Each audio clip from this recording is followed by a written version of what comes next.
Good morning, everyone, and welcome back to a best-of-5 series of professional StarCraft 2. Today it's time for a Zerg versus Protoss between two players at the tippity-top of the European ladder. So spawning here in the top left-hand corner of Lightshade, that's map number 1 in this best-of-5 series. We have none other than Serral, by many considered to be the greatest StarCraft 2 player of all time, and for very good reason. Turns out he's very good at the game, and his opponent in the opposite corner with the red Protoss probes from Denmark, he goes by the name of MaxPax. Now, MaxPax, at the very least, compared to Serral, very much so still a newcomer to the StarCraft 2 scene, at the very least when it comes to playing at the pro level. Still a very young guy. I've been hyping him a lot over the last couple of months. He's extremely good, but is he good enough to take on someone of the caliber of Serral? Because here's the thing. MaxPax, in general, not so much, I guess, over the last half year or so, but in general, he's always played a very cheesy sort of style. About a half year ago, it seems, in my mind, at the very least, maybe it's been longer, he kind of did a 180 and he started playing a lot more macro games, and he's gotten extremely good at those. The reason why I bring it up is because Serral doesn't really die to, like, stupid stuff, right? He's very good at just, like, scouting and then dealing with pretty much everything you throw at him. So, for example, like a Dark Templar all-in or like an Adept cheese or anything along those lines, it's really not gonna work against the finisher. It does make Serral a little bit predictable, though, because most of the time he just plays, you know, defensively, and then eventually he will overwhelm you with stuff. He will obviously take certain vulnerabilities and try to exploit those, but in general, he plays a pretty macro-focused style of Zerg versus Protoss, pretty much as macro-focused as it comes. So I wouldn't be surprised at all if the early games in this particular series are going to be, yeah, probably something you and me have seen 1,000 times before, especially currently in Zerg versus Protoss. I've been a little vocal about it, right? I'm not entirely convinced that this is the most fun way of playing ZVP, just because it's pretty much always Stargate into triple hatch, and then eventually a third hatches, or a third CC, or what's it called? A Nexus, there you go, for the Protoss player as well, where they just macro up, and then by like the 8-minute mark, we finally have some action. Anyways, can't really fault anyone for that. They're just playing the style that is best for them, although, would you look at that, MaxPax actually starting up the Warp Gate upgrade right as the Cybercore finishes up. Usually that's an indication you want to go Twilight Council or Robo, so Max playing a little bit of a mind game, because, yep, it's still gonna be a Stargate here regardless. Normally, if you would go for a Twilight Council or a Robotics Facility, you start up the Twilight or the Robo right away together with the Warp Gate Research. In this particular case, he started up the Warp Gate Research as well as the Adept, which was definitely scouted here by Serral, because he can see the little things right there spinning around, so he knows an upgrade was started and a unit was started as well in the gateway, which probably puts this Zerg player, at the very least for now, the Protoss right here, on a... Ooh, what's this? Cheeky little Zergling. He's gonna double check. On a Twilight Opener, or for example, a... What? Is Serral really gonna do this? I haven't obviously seen this series yet. I've seen some players pull this off, so Serral immediately pulled the boys. Only a couple of boys. He's only got 23 drones in total. He's pulled about 7 workers right now to the front. Oh my god. Okay, so MaxPax is gonna complete the wall, but MaxPax did not send the Adept out for scouting, did he? So that now allows these workers to mineral walk through all of the Adepts. This is something you can only do with workers in StarCraft 2. You can see MaxPax right there trying to do the same thing to try and defend at home. He is completing what seems to be the craziest wall-off I've seen in a while. Void Ray is popping out at this point as well. What in the world? Out of all players to go for a build like this, I did not expect Serral to be the one, but he's actually, I think, pulling it off. There's only one gateway here. Yeah, there's only one gateway here, so you're not really going to get a whole lot of production either.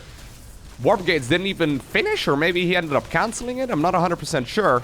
Zerglings, though, are slowly biting through these structures. It is obviously absolutely critical here that Zerg does win the game at this point, because he cut a ton of workers to try and pull this off, but I think he actually managed it. Okay.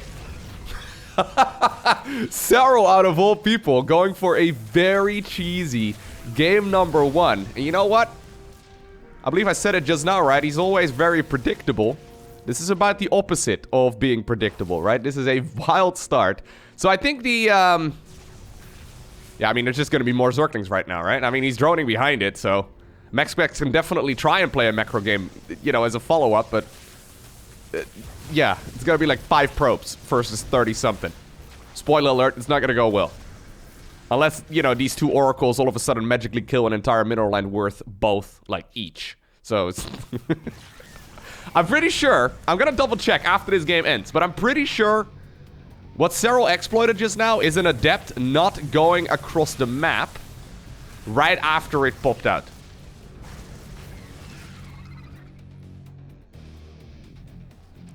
Anyways, 24 probes end up being killed.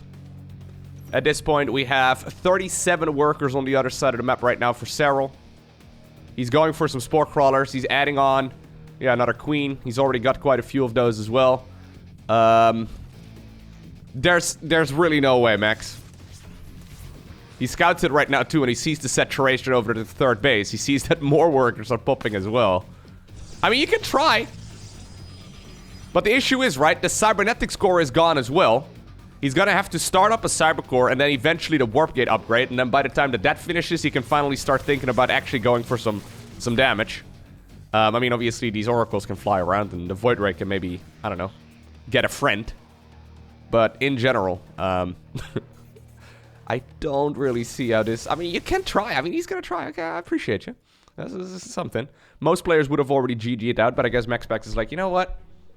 It is a tournament match. This is from ACESR... No, actually, it's not from ACESRG. It's from DreamHack 4. May as well give it a try and see how it goes. But to be fair, going up against Serral must be pretty scary in the first place anyway. And then when you're playing it, you know, significantly from behind, it's gonna be hard. Alright, so what can you do right now as a Protoss player? Well, usually, if Warp Gate would have been done... I think what you can do is go for like an all-out assault, right? Maybe just cut probes entirely and just go off of like, I don't know, 6 gateways or something, 20 probes or so, and just try to maximize the amount of damage you can do. That's like, you know, just warp in a lot of units and hope you find your opponent droning, right? Something along those lines. Anyways, Warp Gate, 7 minutes into the game, still not started. Well, I guess, you know, not started for the second time. Instead, Max decides to go for a third Nexus. Already, though. Brenda, Karen, Margaret. There's Lily right there coming in the back. Susan anywhere? I don't know if Susan's around. Anyways, they're already marching across. Lings and Roaches ready to go as well. Serral did hit a bit of a supply block, but I'm sure he's going to add on a lot of Ravagers here, yep, once the next Overlord pops, and then 20 more Zerglings as well on the back of this. Third Nexus isn't going to happen. I don't think Max has actually seen this army yet until right now. The Queens are at the front, though, which is... bit of an issue. Shield battery there does get cancelled. And unless these Void Rays can, yeah, somehow, some way get rid of the Queens. Oh my god, a miss rally! No, Max. Okay, he did miss rally right there and loses one of the... He loses one of the Oracles right there for pretty much free. Zerglings right now, once again, well, apparently they could have streamed in, but there's already plenty of Lings in the main base. Apparently Serral is satisfied with the amount he's got in over there. Just gonna try and preserve this a little bit easier at the front instead. Queens in the back, corrosive balls, all of those shield batteries. I mean, there's the battery overcharge, but barely in range of the fight. And honestly, right now, oh my god, he's even biling his own Ravagers. Yeah, honestly, right now, there's really no way for Max to get much done.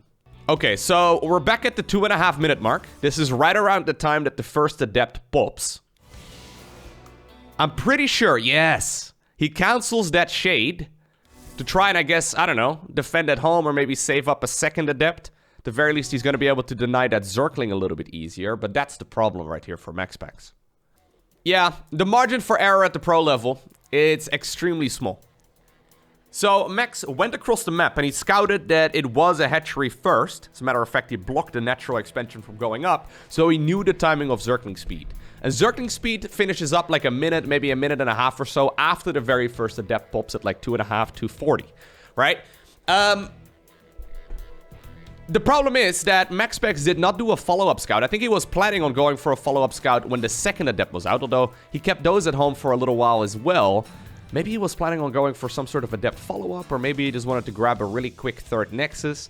Not 100% sure as to why he didn't do a follow-up scout. I guess 9 times out of 10 against someone of the caliber of Serral, they'll just be doing the same thing anyway, right? They'll just go for a cheeky little worker, and then another worker, and then another worker, and maybe a queen, and then another drone, right? They'll minimize the amount of units they will actually have to produce, but apparently the 1 time out of 10, Serral does decide to mix it up.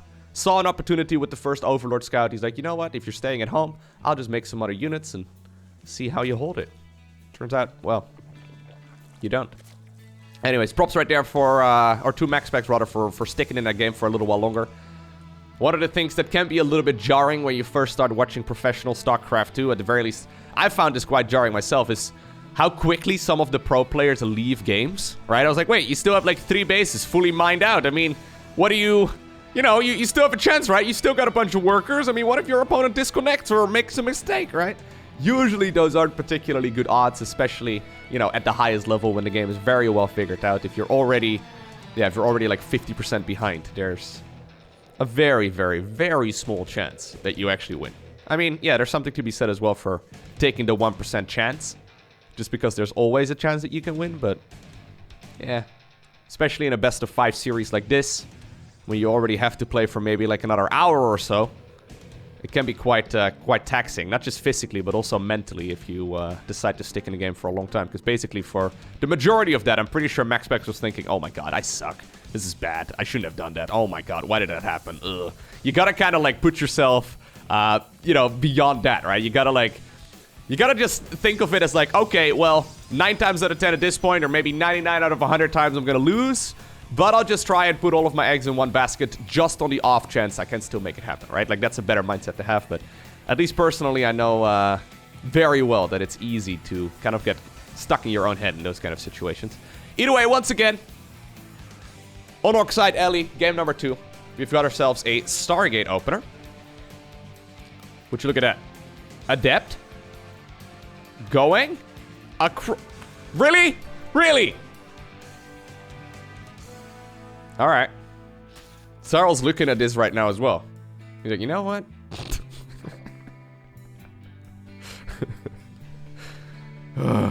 Could have done it again. Maybe it's not so good on Oxide though, because of the rampant stuff. That shouldn't make much of a difference. Anyways, Serral not pulling any of the boys just yet. Also not making any additional Zerglings here. You know what? Maybe Serral did already decide to go for that push a little bit before the very first Adept Scout. I'm not 100% sure. It's one of those uncommon strategies. Either way, Overlord right now scouting its demise. Poor Ovi. It also did scout that it was going to be an Oracle as a follow-up.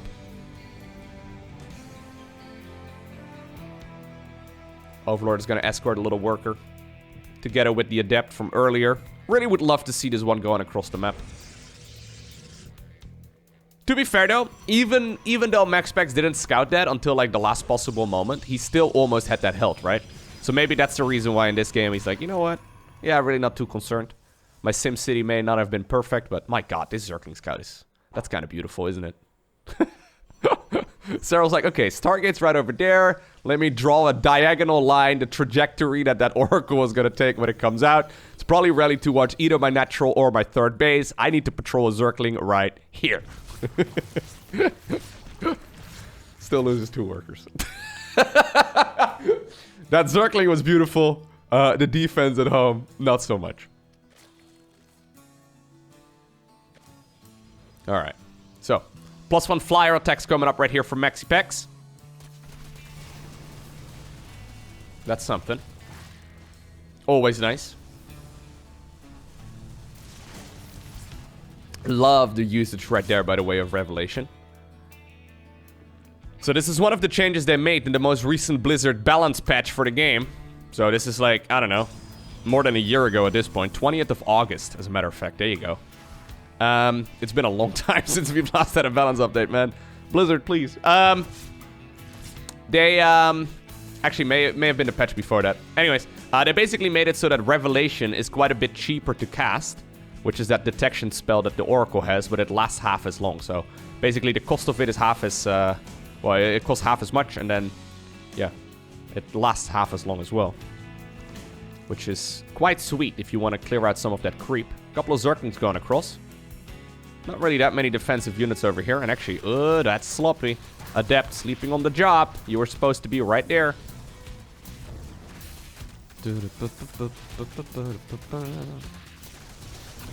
Little bits and pieces. Getting an Adept as well as a shield battery, not a terrible situation to be in. Now, by the way, this screams Skytles in every way. So MaxPax basically going for, yep, there's the third Stargate as well as a fleet beacon right now coming up. MaxPax just gonna sit back and play that very turtley style of Protoss. This is something that many Zerg players out there do not enjoy playing against very much because it's extremely difficult to win against. But, I mean, if anyone feels comfortable against this sort of thing, it's definitely Serral. So let's have a look at what Serral decides to do, right? So he knows at this point that it's, another 2 Adepts actually gets popped over here. Yeah, sloppy, man. That's, yeah, you don't want to lose those units for free anyways. Let's see what Serral does. So he's got the Queen split up. All the Queens in the main base would probably be the end of the fourth. All the Queens at the fourth would probably be the end of at least a couple of drones in the main. So clever splitting here. Notice how Serral is skipping any kind of Hydra tech.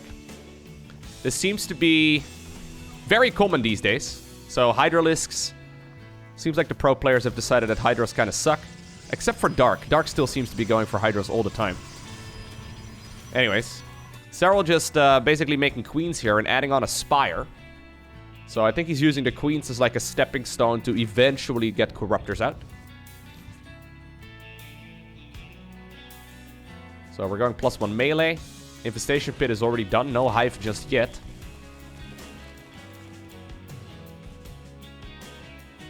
So a lot of Zerg players would be very keen to go for some sort of Queen March at this stage in the game. Oh, he's going go. Oh, he's gonna go Mutas. Okay, he's making 14 Mutas. Man, Serral. Huh. All right. Someone put something in Serral's cereal this morning. I mean, this series was played a little bit ago. Anyways, that is not something we normally see. So he's gonna go 15 Mutas here in total. And I guess he's just gonna harass this. Now, this is wonderful, by the way. Oh, MaxPax right there. Gets a glimpse of the Flippy Flappies, but I don't know if he actually saw it. So, the problem is, right? Without the speed upgrade, yeah, he starts up the speed upgrade here. It's about halfway done. Without the speed upgrade, these Void Rays are gonna have a very hard time getting anything done. So the idea is for the Mutas just to kill as many probes as possible, right? They're not really here to kill units, they're just here to kill probes. It is forcing out a Phoenix transition, which could be good, I guess. Because Phoenix is also kind of our dead weight in the maxed out Protoss army. I mean, they're not terrible, but you don't really want to keep them around for too long. One other thing that it is doing right here for Serral is buying a lot of time, right? So he's already sitting at 92 workers. There's the Disruptor coming up, which is the main reason why we don't really see that much Hydra play anymore. Love this, by the way. Beautiful interception here with the Void Race. MaxPax not falling for the F2A move syndrome. Just, oh my god. Man, I don't like Mutas, man. It's just cannon fodder here, right? Like, it looks so painful. So that was 15 Mutas for, like, what? 12 probes? And I guess forcing out a Phoenix switch and buying time. Was that worth it? I mean, as far as resources lost goes, no. Maybe the time is worth it, though. Maybe that's the reason. Maybe that's, like, the main purpose. Because it's forcing that Protoss army to stay at home. But I'm pretty sure Max probably would have stayed at home anyway, because he's now got 4 bases up. Either way, Ultralisk Cavern, Greater Spire, Adrenal Glands, +1/+1 right here for... Well, I guess the Queens is coming up. It's only a few Phoenixes, by the way. MaxPax not going too overboard with that. Which I quite like. How many drones are you gonna do? 110 drones?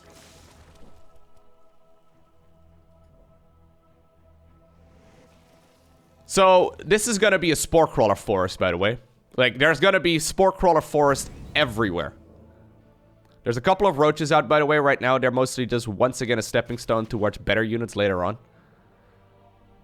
So, ultimately here for MaxPax, he probably just wants to max out on a whole lot of these big boys. He has, I think, scouted the... Where's the Ultralisk Cavern? Okay, no, he hasn't. But he knows that Ultras are very popular at this point in the meta. So, basically the idea, right? So, in case you haven't watched the late game ZVP in a little while, it turns out just Carriers and Void Rays get demolished by Queens, Hydras, and Corruptors, right? So you don't even need all 3 of them. You can just kind of choose one of them and you'll be able to destroy that sort of army relatively easily. What makes the Skytle's army really strong is the addition of the Disruptor or the High Templar or both. Now, it's a little bit awkward, but it turns out that if you add in a couple of Ultralisks, so you only add like 5 or so at most. You can force all of the High Templar and Disruptors to stay in the back, and then your, you know, Hydra army or Corruptor army or Queen army or whatever can deal with the rest of the Protoss Sky Tools units. Which is one of the reasons why Zerg have started playing Ultralisks. I mean, the other reason is that they're really good in run-bys and stuff, especially when they're well upgraded. Either way, because of that, Protoss has to address it. Protoss can't really just not make any Immortals. I think having at least a couple, so he's only got 1. I think having like 3 or so is a much better idea. Maybe he'll add on a couple more here in a minute. I mean, he's still pretty Void Ray heavy, so that's okay. But I guess at some point, once you run out of Void Rays, yeah, not having a proper counter to the Ultras can really be a bit of a problem. So there's the Storm upgrade coming up as well. Mama Ship is just about to pop out of the main Nexus. Anyways.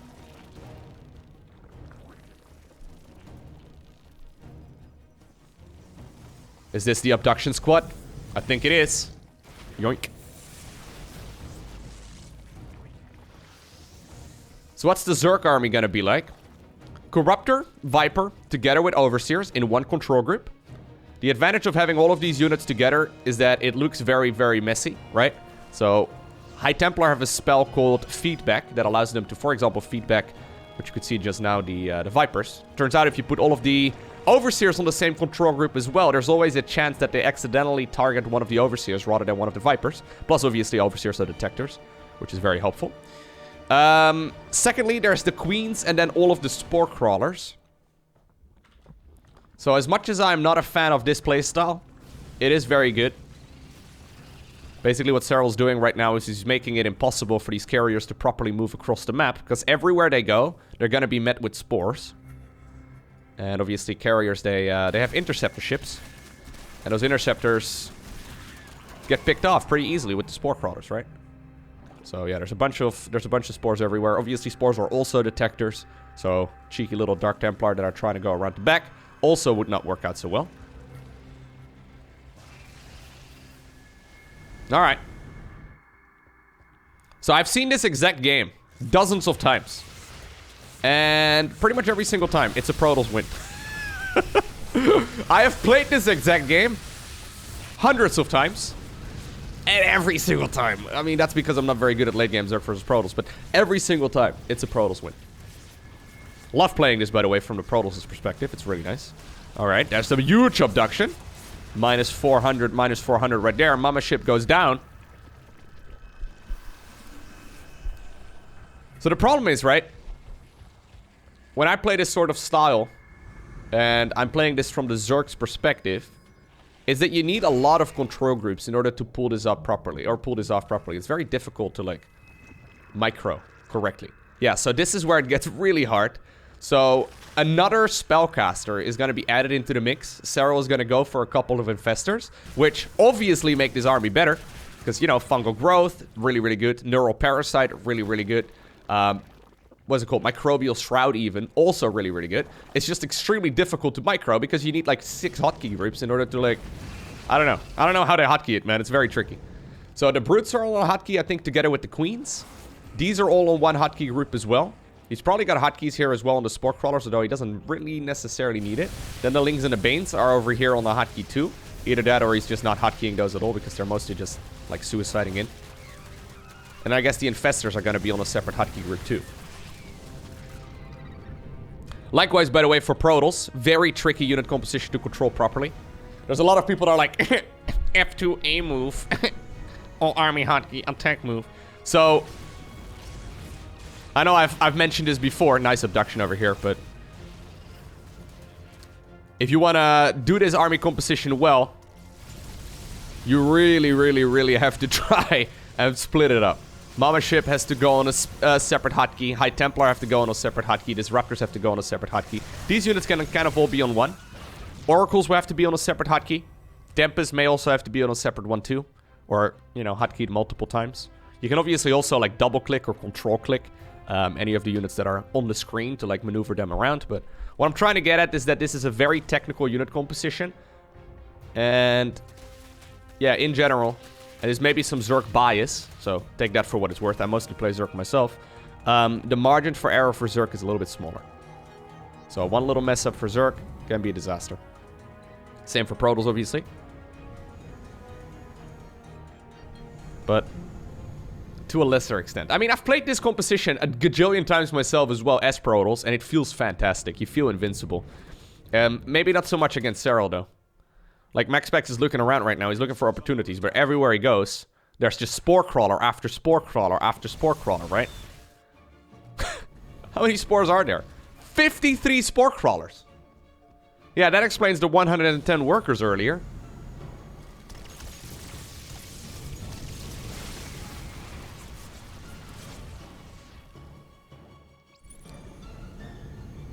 I would love to see an Oracle added into the mix. I do not know why we don't have an Oracle. So Tempests, they have a lot of ranged. They can shoot much further than they can actually see, and they're very good when it comes to dealing with the spores.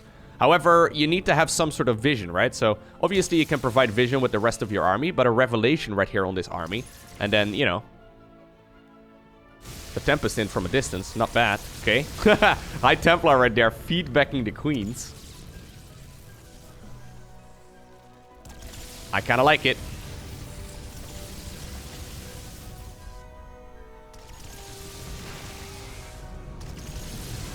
Yeah, I love this. So the Tempest here added into the mix is really, really wonderful. Good fungal right there as well by Serral. Broodlord's moving in for the kill. Gonna be able to kill. Yep. Oh, couple more units actually. Miscontrol right there by MaxPax. Allows a couple of those units to be picked off for free. Okay, there's Prismatic Alignment activated on the Void Race, which is forcing those Corruptors that take bonus damage from that to back off. Yeah, the Spore Crawlers really are the key here, aren't they? Like, it makes it so hard for Protoss to get any sort of engagement in.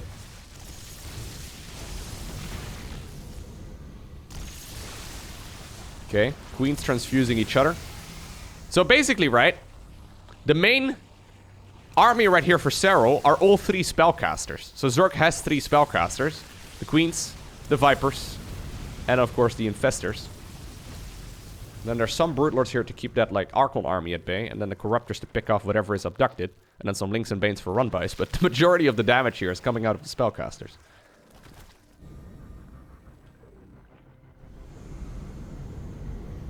I would love to see a couple more Disruptors added into the mix as well, but I guess the Disruptors, yeah, I say that, but the Disruptors are just gonna get abducted, right? Serral looks at this, he's like, you know what we need? More Spore Crawlers. Let's go. So what exactly, by the way, is the plan right now for Serral? Serral knows the base in the top left is not mining. He knows that he is mining bottom right. Meaning that he is getting an entire extra base worth of stuff right now, right? And that's absolutely huge. These trades, even though, generally speaking, Zerg doesn't trade very efficiently, yeah, they're extremely good for Zerg. Look at that. He's just abducting a unit at a time, trying to deny as much of that mining here as possible, and try to slow down whatever he can. And if he's getting an entire extra base worth of stuff and he can deny his opponent's expansion in the top left, eventually his army is going to be miles bigger, right? Because there's like a lot of resources that can be gathered over here. One thing that Protoss sometimes do like to do at this point is go for like Dark Templar and like Zealot run-bys and stuff. That would be sweet. Okay, so Max is going to try and take that base. I wonder if Serral is going to try and take an opportunity to strike. Either that or maybe strike the base on the right. Max has got a lot of minerals. So he's adding on a ton of additional photon cannons, which I think is clever. Ultras, though, pretty good at tanking those. Oh, there's a carrier going down. I've seen a lot of free Protoss flyers going down, man. So 1 carrier and 9 Void Rays at this point. Not bad at all. Did I see that correctly, by the way? No Corruptors? No, there are 3 Corruptors. Okay, so only 3 Corruptors have gone down. Ooh, really big fight over here. While most of the Corruptors are distracted on the right side. But the Spore Crawlers, man. The Spore Crawlers are the real MVPs here. Like, the Queens are just transfusing everything. And then the Spores. Yep. This is the downside of when a certain balance patch is around for a long time. Like, these pro players, right? They don't care about playing an exciting game of StarCraft 2. I mean, they care a little bit, but it's not their main goal. Their goal is to win And they don't really care in what way. As long as it's, you know, gonna obtain the victory in the long run. I mean, Serral's not here to play a good game for us, right? So I know some of you are looking at this and they're like, oh my god, that's so lame. Look, he probably wishes there was a more, you know, exciting playstyle as well. Same right here for MaxPax. MaxPax probably wishes there were varieties in the openers he could go for, so he isn't so forced into Stargate in the mid-game, early game, and late game. But there isn't, so... Can't really blame these guys for playing this style. I mean, maybe you're loving it. It's fun to watch occasionally, but it happens so often. To the point where, right now, I don't cast that much Zerg versus Protoss anymore.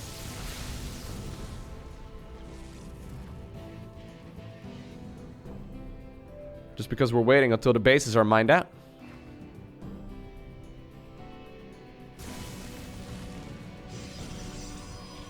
So there's a lot of Zerglings burrowed in the top left. By the way, one of the reasons as well why this happens is because of the maps. So we don't even need like balance changes necessarily. But just new maps already would like be an absolute game changer. So a couple of Lings and Banes, as well as an Ultra or two, added into the mix. And they're slowly picking off all of the static defense over here.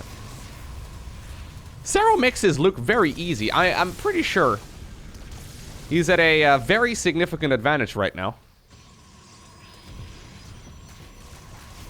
Even just forcing a couple of Void Rays to stay over here is quite nice, right? Yeah, so there's 4 Void Rays right now, not with the main army.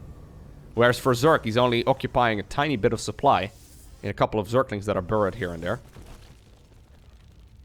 So he's only dedicating about, I don't know, 20 supply or so worth of stuff to run-bys. So it's only a very small amount. But here they go once again. Ooh. Void Rays right there that were guarding the top left and base also have decided to stick around for a little bit too long. The Corruptors got them picked off. Maybe Max can get something done over here, but the Spore Crawlers are giving this... Yeah, they're slowing down his army so much that at this point the Corruptors are already back home. The Zerglings and Ultra killing the base in the top left, and now, oh my god, Serral. That's just being a bit of a jerk, dude. He decides to grab the base for his own. Well, for obvious reasons, that'd be good. Okay, now this is something we saw Neeb do, right? Rather than making all of the static defense on all of the outer bases, he's decided to just build a bunch of static defense right now in the center of the map. And I think that's really clever, because that's one of the ways you can force the Zerg to fight here. Because now the Tempests are going to be able to be healed up while they're actually fighting over here. Corruptors going into the side.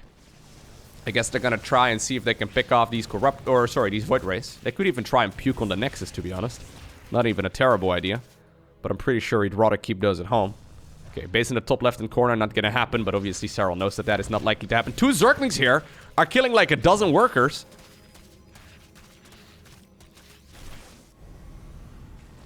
Yeah, Serral's late game is kind of brutal. How do you fight this as Protoss? Oh, there is another 400 minerals and 400 gas down the drain. How do you fight this? I say this as someone who never wins late game Zerg versus Protoss. I'm always in awe about, like, how. Like, I would say, like, 99.9% of the Zerg players out there do not feel comfortable playing late game. But Serral always just seems, yeah, very in control.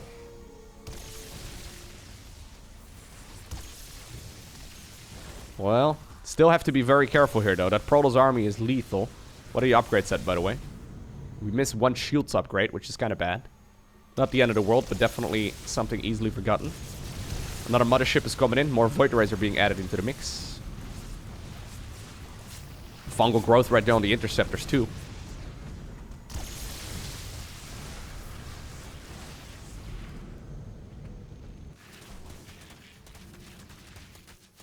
Yeah, Serral just not allowing those expansions, right? So, you can see right now at the banks, at the bottom section of the screen, look at that. MaxPax, I mean, his army is really expensive. So 9,000 minerals, 6,000 gas, right?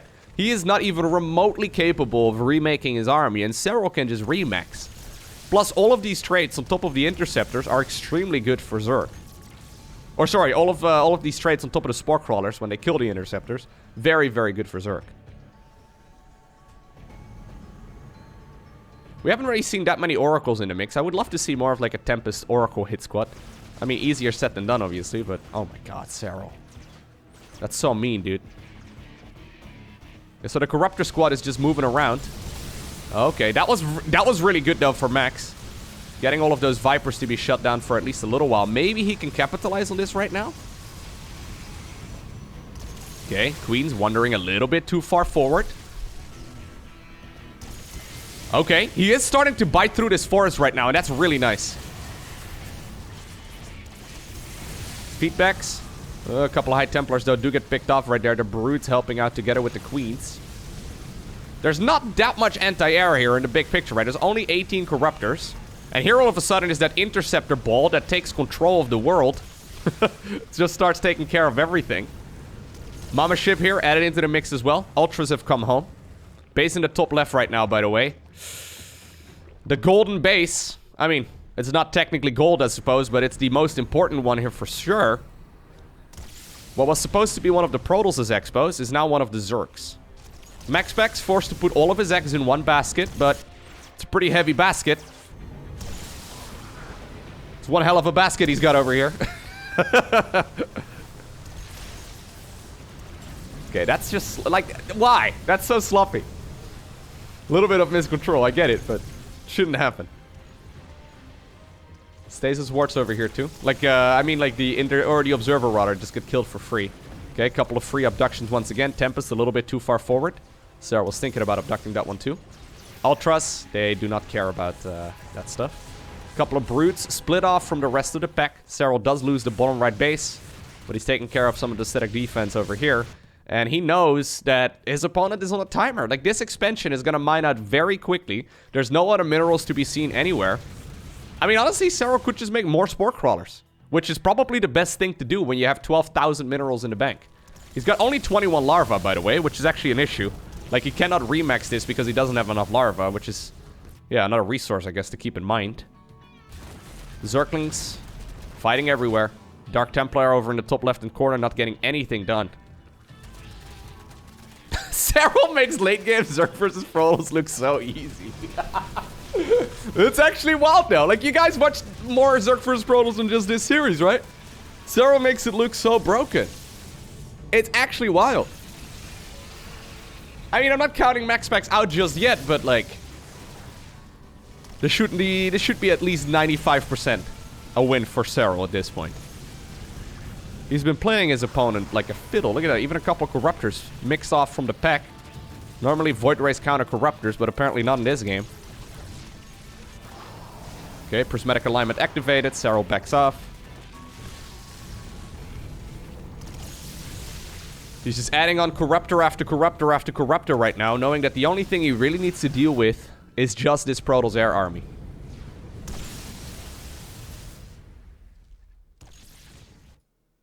Zerglings burrowed over there once again, by the way, occupying some of those Void Rays.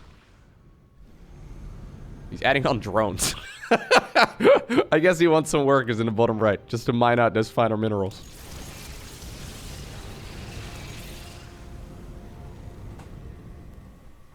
Yeah, so the playstyle is not so much, let's try and win. The playstyle is more so like, I'm gonna bleed you out. Like, that's the playstyle, right? It's like a campaign mission. It's like, hold on to the Protoss for 30 minutes. And try to outmine them. Oh god, okay. Well, you heard that scream? That was, I think, all of the High Templar getting picked off. Fungal growth, as well as Parasitic Bomb right here on all of these units. No splits here from MaxiPax.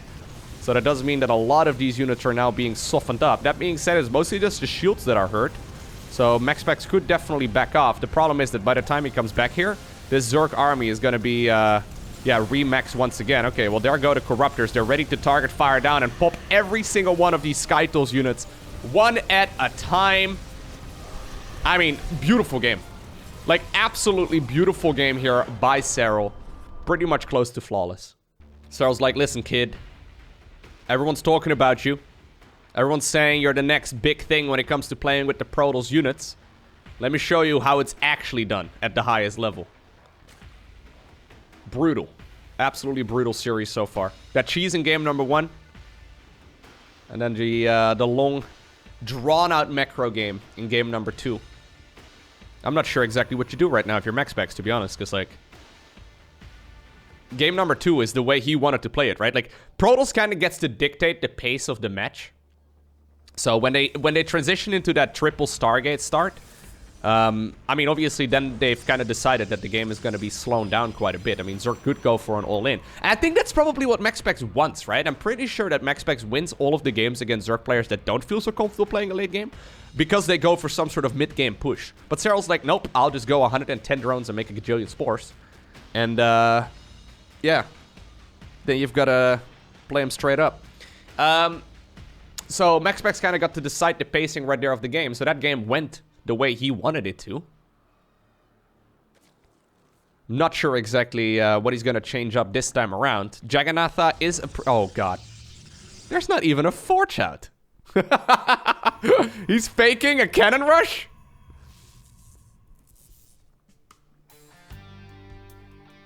Couple of drones are pulled, by the way. Yep, Serral calls the bluff. Still a little bit hesitant. I do like that, actually. So a 20 supply Nexus over here. 20 supply Cybernetics core as well. Jagannatha is a pretty good map for cannon rushes as well, but it is a good Stargate map, again. I mean, if you want to go for a Twilight opener, though, like every map is a good Stargate map. If you want to go for a Twilight Council opener, like for example on Adept All-In, I do think that this map is pretty good for it too. The problem is on this map, Zerg can very easily go for a Queen March. So say it's once again a Stargate opener, Serral can like march in this direction, which is gonna be putting pressure on the third base, while also simultaneously giving him the option to attack the natural, right? So like, usually Protoss has to dedicate a resource to either like defending the third or defending the natural. And on this map, Zerg can like look at where the defenses are and then decide to like push one of them. But it's once again a Stargate. Alright, fine, man.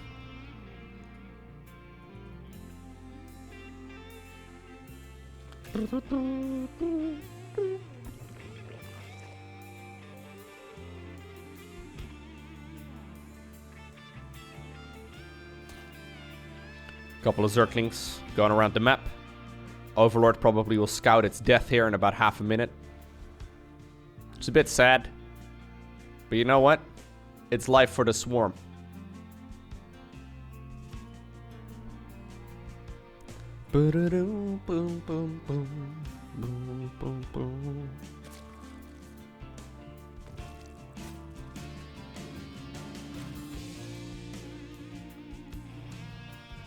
Alright, so what's the follow-up going to be? So you can obviously transition in towards, you know, double Stargate or triple Stargate, which is fair enough.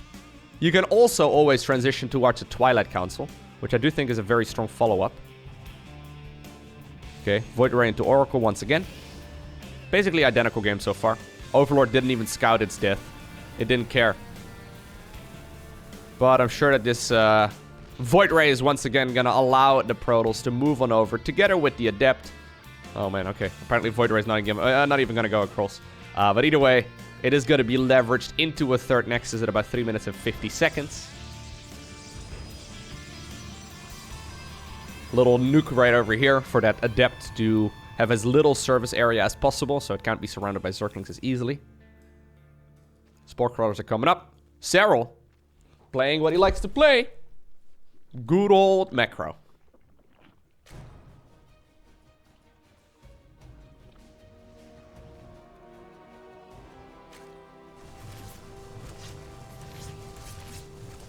Queens helping each other out over here.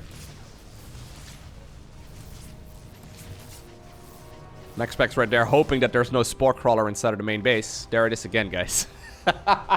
+1 air weapons. Baneling Nest? Alright. Serral's also tired, apparently. Stargate number 2 and a Forge. So that's gonna allow him to build Photon Cannons and more Void Rays.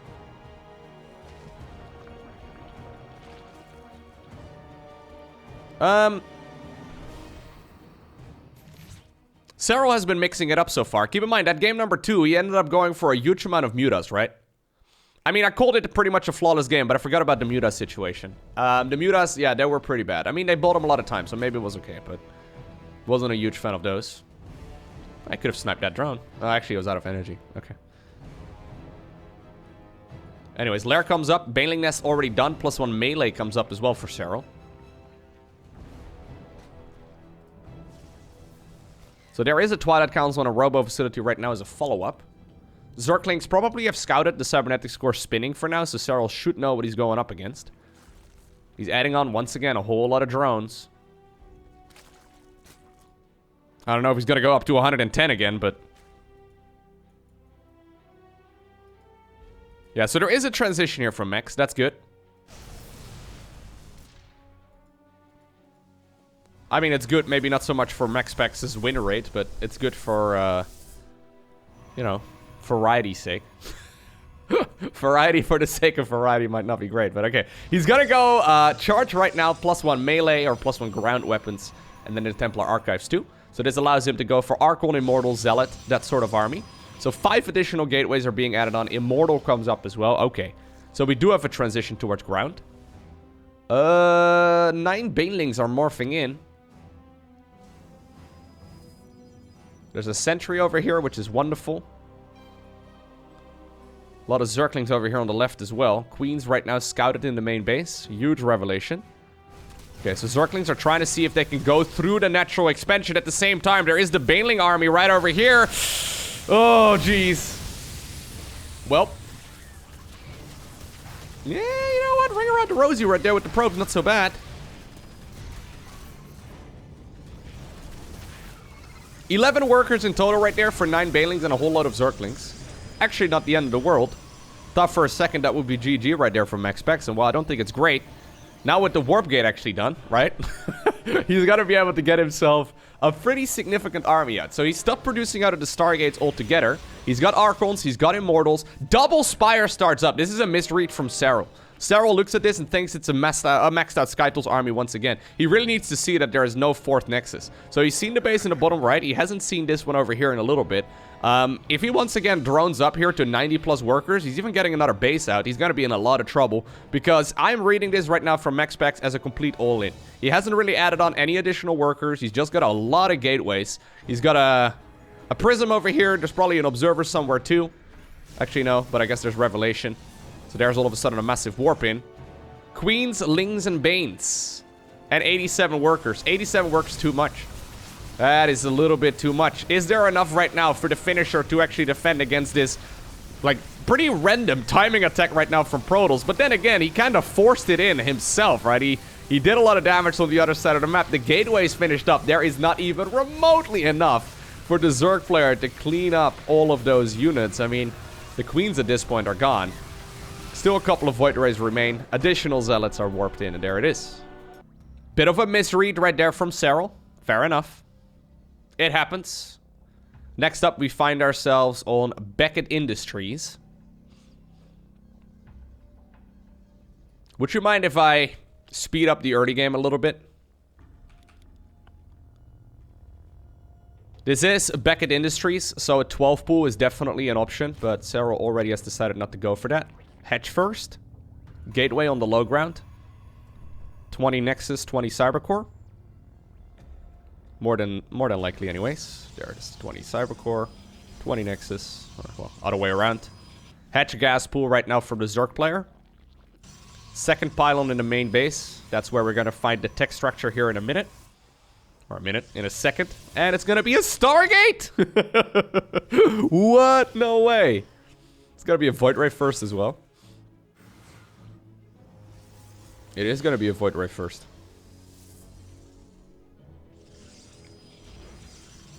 Let me know down below in the comment section. Do you mind it if I, like, speed through the early game like this a little bit? Because, I mean, we've now seen literally the same start. Other than, like, the one game where Serral decided to cheese. You know, every single time. I think, you know, there's not much more that I can say. I've already said it pretty much all. Alright. So let's go back down to regular in-game speed. So we've got ourselves a Fortress of follow-up. There's the second Stargate. +1 flyer attacks is coming up as well for Max. He's got that low ground 3rd Nexus. Serral at this point in the game has been happily droning up. He's decided to forgo the Baneling Nest this time around and go for a Roach Warren instead. Alright. Lairs coming up right now as well. No Queen Marches, none of that. Just good old straight up gameplay right here from Serral. Overlord right here from the back scouts exactly what is happening too. So Serral knows at this point that it's once again going to be a pretty heavy focus on Skytle's units, but as we saw earlier, even with the +1 flyer attacks, you can still expect a transition from the Stargate army into Twilight Council and Robo at some point if you're not careful.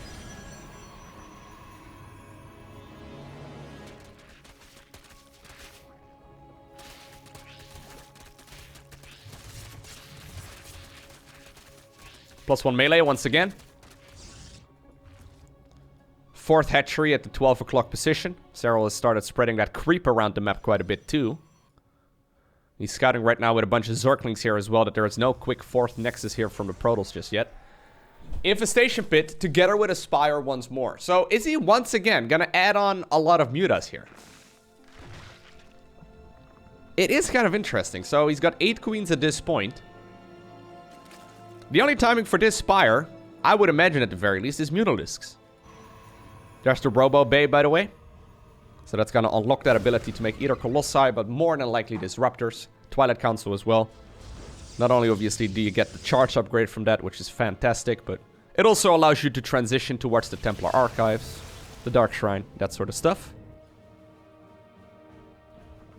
Queens are split up into several different hotkey groups, which is kind of interesting. So we have 5 queens over here, intercepting the Void Rays as they're moving around. Normally, Zerg players keep all of their queens in one big group, but it's kind of clever. I mean, the same can be said for Protoss. Most of the time, they will keep all of their Void Rays in one big group. But MaxPax also splitting those around. Okay, so Spire is just about to finish. Serral does have 800 gas in the bank. 6 o'clock expansion acquired here by the Protoss. Is he once again going to make mutas? He just made 6 Overlords, by the way. That's a bit extreme. 2 more queens are coming up. 3 more queens are coming up.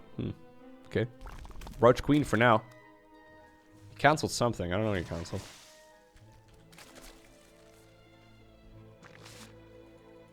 Bailing speed. So, Roach Ravager, Lingbane Queen.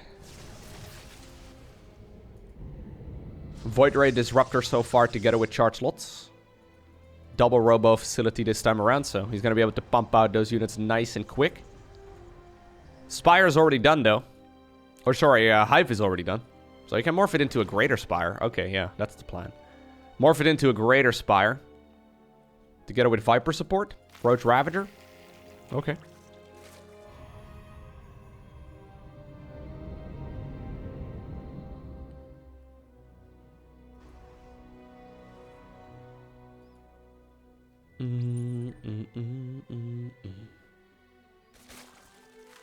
Alright. So Zerg has decided to go for what seems to be a push.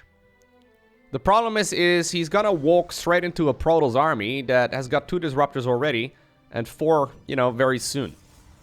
Maybe he can force a council on the 4th base, which would be enough. I mean, MaxPax currently out of position. He really does need to rally the units a little bit closer to this expansion. Okay, that's 1 Photon Cannon going down, 2nd Photon Cannon also. Not gonna go down. It's got 5 kills instead. Zerglings here do have... oh, he actually ended up cancelling +1 melee, I guess.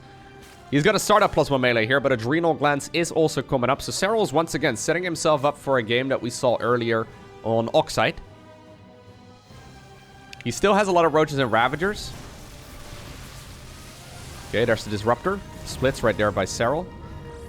2nd Disruptor shot. Ooh. Walks a couple of the units into it. 3rd Disruptor shot. Off creep, it's a little bit easier to connect, but... yeah, MaxPax can't really go onto the creep. Serral can't really go off the creep. It's interesting to see Adrenal Glands together with unupgraded Zerglings, right? So melee attacks are only just now being researched. I mean, we saw it on the production tab earlier, if I'm not mistaken, but... apparently he cancelled it. There's a couple of Brutes coming up as well. So 6 to 8 Brutes is kind of the perfect amount to basically stop any kind of Protoss ground army. It's kind of nasty how good they are. So there's a couple of really, really, really good abductions, actually. Okay. So Purification Nova is cancelled when you abduct the Disruptor. And with that, he basically also stopped the push. Maybe these Zealots, though, can get something done. Okay, this is really nice. I mean, really nice. It's decent. Serral is running these units around.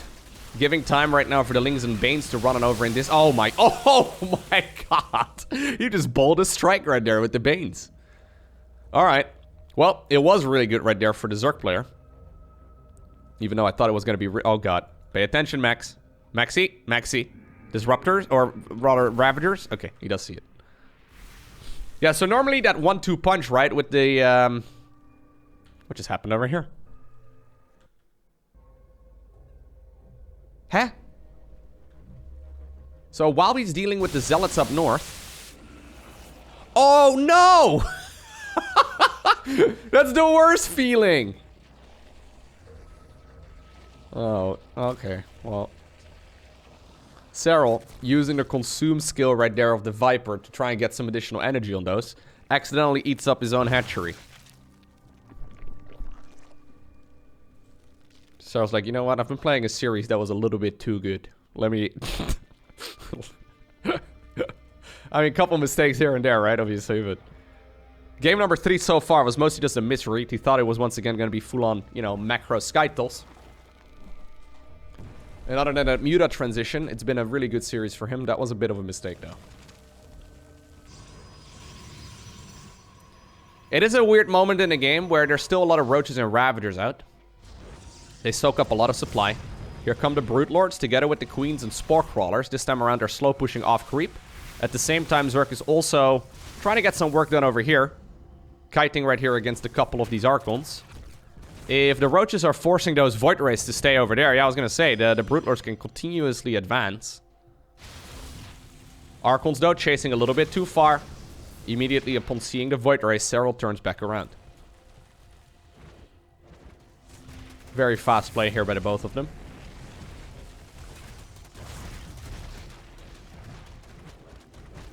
Now the Brute Lords have arrived. This is actually very, very brutal, though. Like or brutal road. Like the way that the map is designed makes it very difficult for this Protoss player to actually hold on to the 6 o'clock base. Zerglings are, I think, running on over to try and finish the job. Yep, Brute Lords are apparently needed at home or elsewhere. Yeah. The Protoss army right now sees, okay, you know what? That Zerg army really far forward. Oh, he wants to get the Disruptor, doesn't get it. Nice storm right there by MaxPax. MaxPax needs to deal some sort of damage, though, because right now he's once again stuck on 4 bases. Killing one of the Expos here from the Zerg is definitely a good start. Yes. Nicely done right there. Good zoning. I love the decision right there by Max, actually. To, like, just forgo the 6 o'clock base entirely and try and see if you can go snipe one of the bases from the Zerg player instead. The only problem is that Serral's already maxed out with a pretty decent bank. And MaxPax, well, just now maxing out.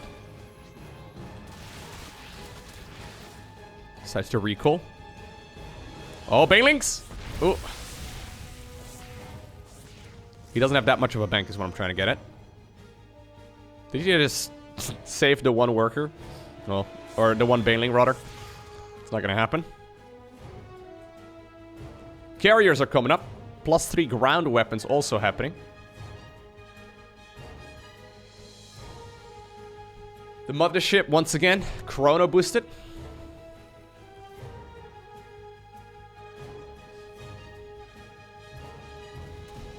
Brute Lords now up north. Ravagers, Lings, and Banes on the other section of the map so far. Maybe they want to go after that expansion over there instead. Serral once again. Slowly backing off. Spore Crawlers coming towards the high ground. Can he actually get some value right here, though? MaxPax, that is. Some good Disruptor hits over there. Queens will be able to live through one of those Purification Novas. Massive storms do land on top of all of this army, but the Queens, so powerful, just transfuse everything back up to full, it seems. This was a good fight, though, I think, for MaxPax, all things considered, although the supply count is still in favor right here of the Finnish Zerg. At the same time, apparently the Roaches and Ravagers, he doesn't need them in that army. He's decided to go after the base at the 6 o'clock position. Seems like a bit of a risky move to me, but the Brute Lords over here trying to get rid of whatever ground army is left over. 15 additional Corruptors just about to spawn. Stutter stepping right here by Serral as well. One of the Corruptors, or sorry, one of the Void Rays running very low. Actually, two of the Void Rays running very, very low. 6 o'clock base at this point is gone. Roaches and Ravagers nowhere to be seen anymore, so I guess they'll be dead. Still sad. Okay, Prismatic Alignment once again available. One of the Brute Lords there gets popped as well. Serral trying to target fire down as many of these, what are they called? The Void Rays down. Void Rays are slowly falling. There's still quite a few interceptor ships available, though. 14 additional Corruptors just about to spawn.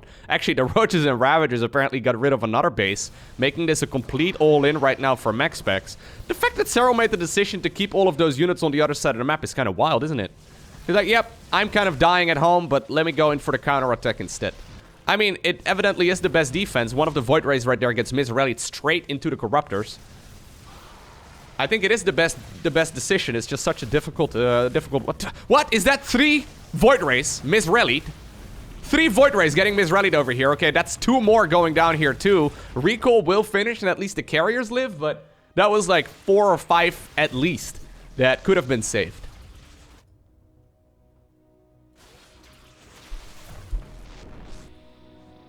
Alright. A lot of Archons being morphed in. Can't really deal with Archons without Brute Lords very well, so wouldn't be surprised to see some additional Brute Lords here in a second. Serral, in the meantime, by the way, did secure another Expo. He also did retake the 12.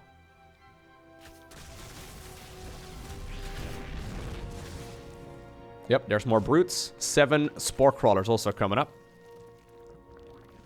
This is a similar game to the one on Oxide, except a lot more aggressive, and you can see it as well in the amount of workers that both players have. Like, this is a lot more scrappy, because no one really has any money.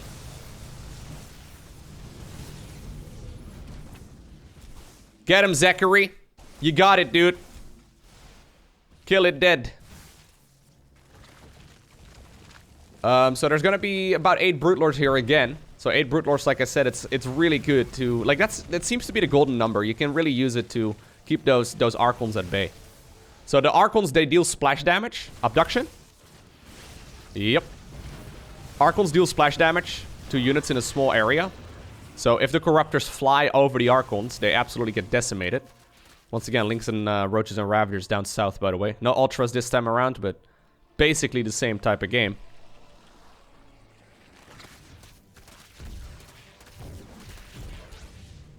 I think these Zergling and like the little run-bys that Serral is constantly doing are really what is allowing him to be so powerful in the late game. It's just that making that decision when you're in a massive fight and your opponent has his entire army there, making that decision to dedicate like 20 to 30 supply worth of units in a different section of the map is extremely tricky. I guess that's where those Spore Crawlers really help out though, right? Like those Spore Crawlers, I mean, they easily make up 20 supply worth of stuff right here, and it's just a small group. They don't cost supply, by the way. So that's like their main strength, right? They don't cost any supply. Getting rid of the rocks right here in the back as well. 7 Infestors are coming up.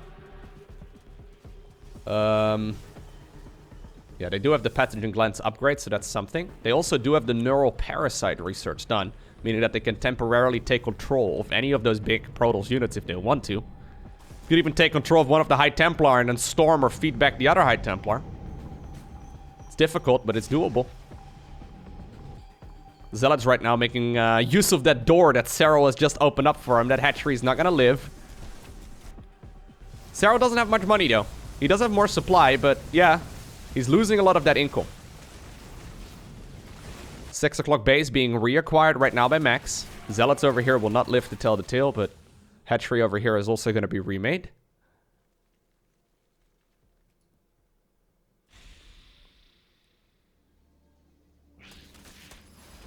Yeah, I think that's one of the absolute keys at top-level StarCraft. To notice that they never really max out. Like, say there's like 80 supply worth of workers. And like, technically 120 supply or so left over for army. They'll pretty much always dedicate like 20% of that supply or so to units that aren't going to be part of the main fight. Like, it's always the run-by squad. This is a very tricky situation right now though for these Archons because they can't really go back home. Massive storms do land on top of a lot of this army, and okay, well, those Corruptors are taking some damage, although it seems to me that they mostly are still alive.